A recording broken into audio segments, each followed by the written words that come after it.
మా చిత్తూరు నియోజకవర్గ ఎమ్మెల్యే గారు అసెంబ్లీలో మాట్లాడిన మాటలకి వైఎస్ఆర్సీపీ నాయకులు ఏ విధంగా మాట్లాడారన్నది పత్రికా మిత్రులందరికీ కూడా తెలిసిందే. కనీసం వాళ్ళకి సూపర్ 6 గురించి మాట్లాడే అర్హత ఉందా అనేసి మేము ప్రశ్నిస్తున్నాం. ఎందుకంటే వైఎస్ఆర్సీపీ ప్రభుత్వం వచ్చిన వెంటనే మేము నవరత్నాలు ఇచ్చి ప్రజల్ని కాపాడేస్తామని వారు మాట్లాడిన మాటలకి ప్రజలు మోసపోయి వాళ్ళకి ఓట్లేసి గత 5 సంవత్సరాలు ఎంతగా ఇబ్బంది పడ్డారనేది అందరికీ తెలుసు. వాళ్ళ ప్రభుత్వాన్ని వాళ్ళ పార్టీని బయటదోలి ఈరోజు కూటమి ప్రభుత్వానికి ఓట్లేసి ఎంతగా చంద్రబాబు నాయుడు గారి పైన కానివ్వండి, పవన్ కళ్యాణ్ గారి పైన, మోడీ గారి పైన ఉన్న నమ్మకంతో కూటమి ప్రభుత్వాన్ని ఏర్పాటు చేశారు.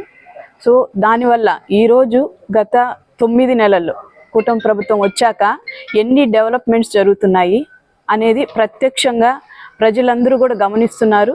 ఎగ్జాంపుల్ పెన్షన్సే, చెప్పిన వెంటనే 4000 పెన్షన్ పెంచడం, అది కూడా ఆదివారం సెలవు వస్తే ముందుగానే కూడా మంత్ ఎండ్ ఏదైతే ఆ నెల ఉందో ఇంకా ముందుగానే కూడా ప్రతి ఒక్కరి ఇంటికి వెళ్ళి పెన్షన్లు అందించడం కానివ్వండి, దీపం పథకం కింద సిలిండర్స్ ఇవ్వడం కానివ్వండి, అన్నా క్యాంటీన్లు కానివ్వండి, అలాగే మంచినీళ్ళు అందించడంలో మొట్టమొదటిగా ఎప్పుడైతే జీజేఎం గారు అసెంబ్లీకి వెళ్ళిన వెంటనే ఫస్ట్ ఆయన కోరింది చిత్తూరుకి అడవిపల్లి రిజర్వాయర్ ద్వారా మా చిత్తూరు నియోజక ప్రజలందరికీ కూడా మంచినీరు అందించాలి, అలాగే యూనివర్సిటీ కానివ్వండి, ఇండస్ట్రీస్ కానివ్వండి, ముఖ్యంగా యువతకి ఉపాధి కల్పించాలి అనే ఉద్దేశంతో ఆయన ఫస్ట్ అసెంబ్లీకి వెళ్ళిన వెంటనే చిత్తూరు యొక్క ప్రజల యొక్క గొంతును అక్కడ వినిపించి చిత్తూరుకి న్యాయం చేయాలి అని కూడా కోరడం జరిగింది.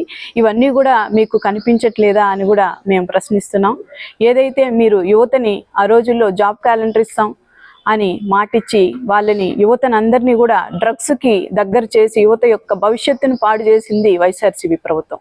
ఈరోజు వాళ్ళకి స్కిల్ డెవలప్మెంట్ కోర్సెస్ ద్వారా యువత 10th క్లాస్ పాస్ అయిన వాళ్ళ నుంచి పీజీ వరకు కూడా వాళ్ళకి ఉద్యోగ అవకాశాలు అందించాలనే ఉద్దేశంతో చంద్రబాబు నాయుడు గారు కానివ్వండి, ముఖ్యంగా లోకేష్ బాబు గారు ఎంతగా కృషి చేస్తున్నారో లాస్ట్ మంత్ వాళ్ళు డల్లాస్కి వెళ్ళినప్పుడు జరిగిన మీటింగ్లో కూడా ఎంతగా ఆదరణ అనేది మన ఆంధ్ర రాష్ట్రానికి ఉంది అనేది ప్రతి ఒక్కరు కూడా గమనిస్తున్నారు.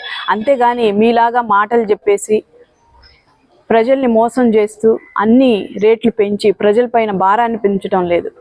ఆంధ్ర రాష్ట్ర విభజన జరిగినాక 16,000 కోట్ల లోటు బడ్జెట్లో ఉన్న ఆంధ్ర రాష్ట్రాన్ని ఎంతగా అభివృద్ధి చెందిస్తే మీ 5 సంవత్సరాల్లో ఆంధ్ర రాష్ట్రం అనేది క్యాలెండర్లో చెప్పుకునేడానికి కూడా అంత పాతాళానికి తొక్కిచ్చారు. మళ్ళీ ప్రజలకి ఆంధ్ర రాష్ట్ర చంద్రబాబు నాయుడు గారి పైన, ఆయన మీ అడ్మినిస్ట్రేషన్ పైన ఉన్న నమ్మకంతో ఈరోజు దాన్ని ఎంతగా అభివృద్ధి చెందిస్తున్నారు, ప్రతి నిమిషం ప్రజల కోసం ఎంతగా కష్టపడుతున్నారు అనేది ప్రతి ఒక్కరు గమనిస్తున్నారు. అందులో ముఖ్యంగా మన చిత్తూరు నియోజకవర్గానికి మన ఎమ్మెల్యే గారు రోడ్స్ కానివ్వండి ఈ 9 నెలల్లోనే దాదాపు 20 కోట్ల వరకు పెట్టారు అంటే మీరు ఆలోచించాలి ఎంతగా మనం అభివృద్ధి పదంలో ముందుకు కొంచెంగా వెళ్తున్నాం.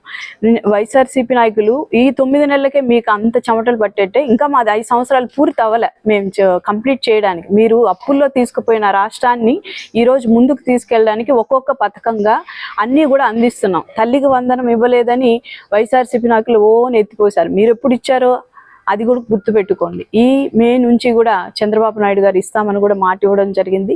అలా ఒక్కదానికి ఆర్థికంగా మన రాష్ట్రాన్ని ముందుకి డెవలప్ చేసుకుంటూ ఒక్కొక్క పథకాన్ని ప్రజలందరికీ కూడా చేరవేర్చేలాగా కూడా అందిస్తున్నారు. మీరు కార్పొరేషన్లు ఎన్ని ఉన్నాయో అన్నిటికీ కార్పొరేషన్ చైర్మన్స్ పెట్టారు, కానీ ఒక్క రోజైనా ఒక్క కార్పొరేషన్ నిధులైనా కూడా మీరు విడుదల చేశారా అని మేము ప్రశ్నిస్తున్నాం. అదే ఇప్పుడు కాపు కార్పొరేషన్ కానివ్వండి, బీసీ, ఎస్సీ, ఎస్టీ, రెడ్డి ప్రతి ఒక్కరికి కూడా కార్పొరేషన్ లోన్స్కి పెట్టుకోవడానికి అవకాశాలు కూడా కల్పిస్తున్నారు. వాళ్ళంతటా వాళ్ళే డెవలప్ అయ్యి ఒకరిపైన ఆధారపడకుండా యువతకు కూడా ఇన్ని ఉపాధి కల్పిస్తున్నది మన చంద్రబాబు నాయుడు గారి ప్రభుత్వంలో. మన ఎమ్మెల్యే గారు కానివ్వండి, అలాగే మన ఎంపీ గారు కూడా మన చిత్తూరు నియోజకవర్గానికి దాదాపు ఈ ఎన్ఆర్ఈఎస్ ద్వారా కానివ్వండి, ఫండ్స్ ద్వారా కూడా 6 కోట్ల పైన కూడా మన చిత్తూరు నియోజకవర్గానికే పెట్టడం జరిగింది.